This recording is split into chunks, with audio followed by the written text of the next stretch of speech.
Hello, hello, hello. Wow, look at that. Coming to America. I'll get out of the way. Coming to America. What a great thumbnail. Like the old Eddie Murphy movie, right? Speaking of coming to America and the subject of Jaron Mamdani and whether socialism is coming to America, because that's really my direction today. I just was looking at a print edition New York Times story that I might have to work into today's CNN program because it gets me right to the poll question of the day. But listen to this headline: $1 trillion pay package in a time of soak the rich. Tesla shareholders on Thursday approved a plan that could make Elon Musk the world's first trillionaire 2 days after New Yorkers elected a tax the rich candidate as their next mayor. These discrete moments offered strikingly different lessons about America and who deserves how much of its wealth. And then the story says, on one side, you've got billionaires like Mr. Musk and their many supporters, including President Trump, who see the financial success of a small group of executives as something to be celebrated and emulated. On the other hand, are progressives like Mamdani, a democratic socialist, who are calling for something more akin to the social welfare systems of Western Europe. The poll question today on this Saturday at Smerconish.com asks, by 2050, will the United States be best described as a democratic socialist nation? I'm going to get into that today on CNN in a way that I've been talking about on Sirius XM as well. Thank you to my friends at Parks Casino. It was great to be there on Wednesday night at Parks Casino for Stories and Cigars with Smerconish. It was lots of fun. It's the second time that I've done it. If I say it's the annual, then all of a sudden I'm committed for year 3, and I'm not sure. I'm not sure because I need more stories. I need to see what kind of a life I'll be living in 2026 to know whether I'll have enough stories come November of next year. It's not just Wednesday night. There's so much going on at Parks all the time. It's a great place, as I like to say, to mingle. Sing-along brunches, Latin dance nights, country line dancing, comedy nights, happy hours, you name it, they've got it. And then tomorrow, Sunday at noon, and every Monday in the Bet Park Sportsbook, they've got the ultimate fan experience. Dollar hot dogs. I mean, why go to Costco? You could go to Parks. $3 Miller Lights and $5 Peronis, and wall-to-wall action on the 150-foot giant sportsbook screens. A lot of great entertainment coming. All the information is at Parks, P-A-R-X Casino, parkscasino.com. You got to be 21. Gambling problem, call 1-800-GAMBLER. So I'm going to do a commentary today at the outset on CNN talking about socialism. Socialism used to be a slur, right? And still is in some quarters, but less so. But you say, oh, he's a socialist. Oh, she's a socialist. Well, the polling data is really interesting, and I've got lots of it, but I'm looking at Gallup, for example. This is Gallup from September of this year, so it's not too distant, it's not too old. A question that gets asked by Gallup, off the top of your head, would you say you have a positive or negative image of each of the following? And they ask about capitalism and they ask about socialism. So in terms of the percent of Americans who have a positive view of capitalism, that number is 54%. Or I could say only 54%. It has declined 7 percentage points in 15 years. 7 percentage point decline for how we regard overall, this is everybody, capitalism. How about socialism? 39% have a favorable opinion of socialism. That's climbed 3 points. But and on the number of capitalism, okay, I gave you overall who's got a positive or negative image of capitalism and socialism. Now let me break that down.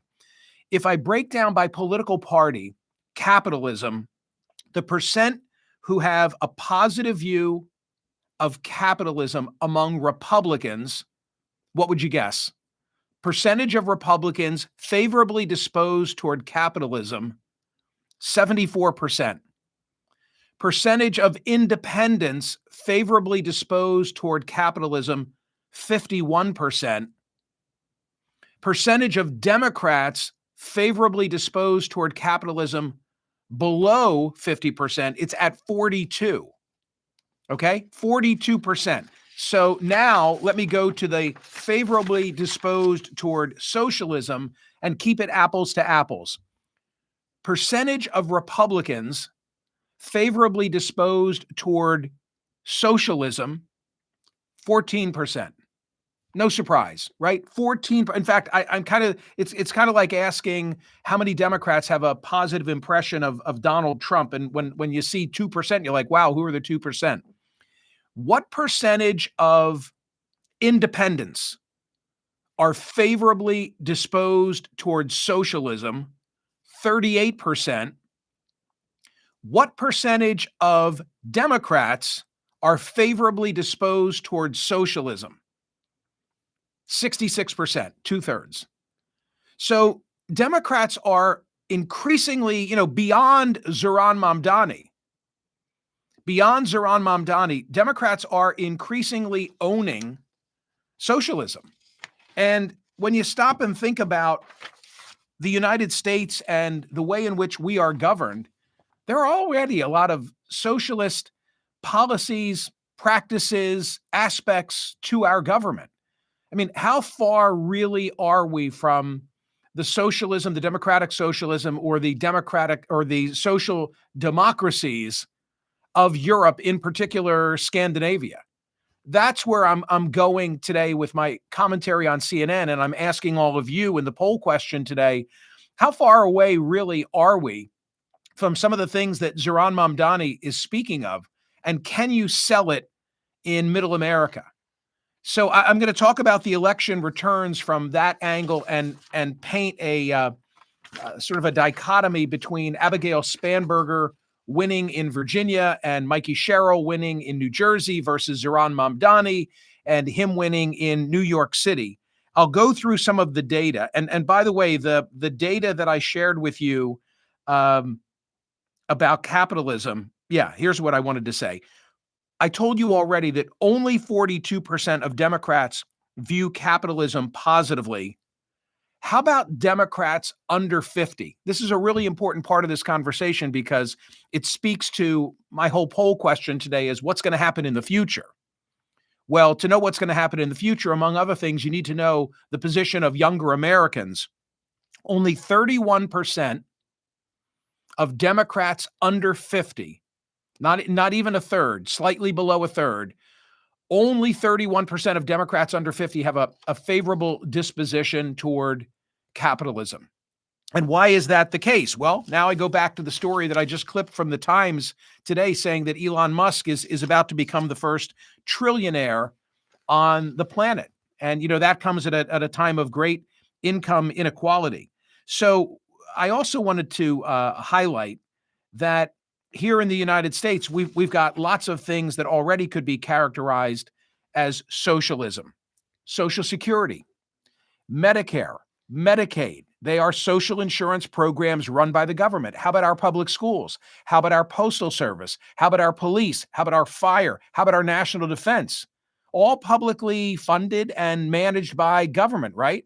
I understand it's not the same as controlling the means of production, to use the vernacular, but we already live in a mixed economy, and not all the socialism is emanating from the left. There's a piece that Jonathan Last wrote for The Bulwark saying that Donald Trump, took some liberties in the headline. He's a commie. How does he defend that? He says that some of Trump's economic moves look like state direction of markets.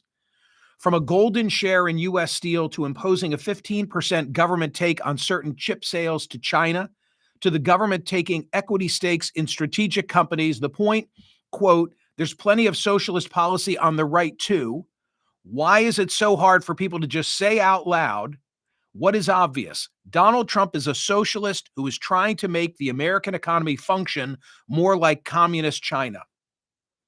And one reason, obviously, for the rise of so much democratic socialism here at home is the impact of artificial intelligence.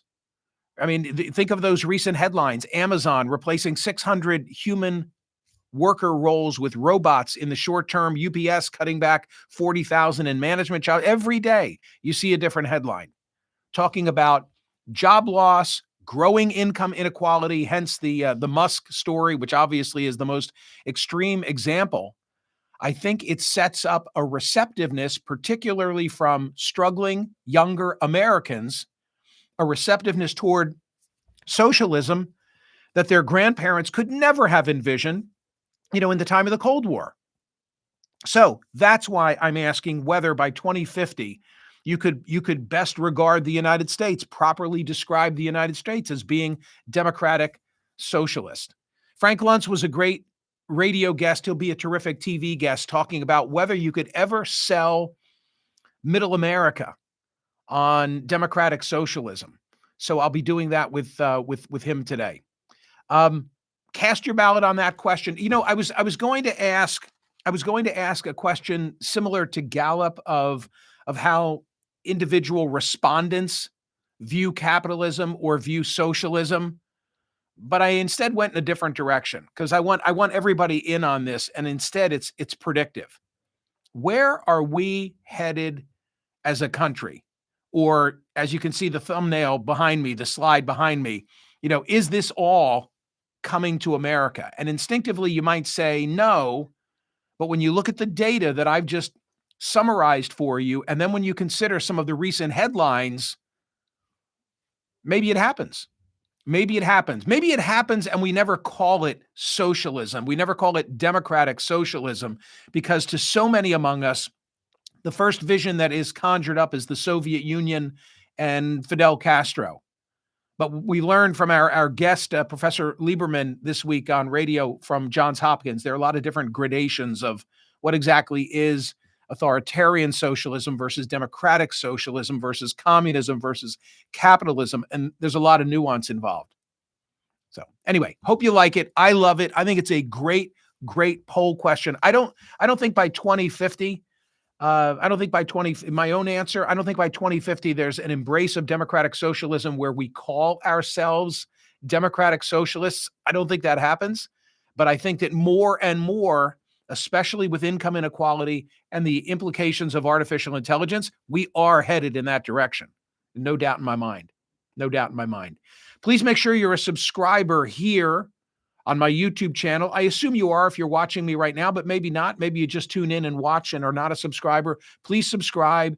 Have you seen Mingle Project episode 7 with Professor Scott Galloway? Go and make your own bad porn. It's a great episode. And I know now the focus of Mingle episode number 8. I've not secured the booking, but I'm really excited. We are on a roll, telling a story. Maybe this weekend is a good time for you to get caught up on episodes you've not yet seen. Thanks, everybody. I'll see you soon.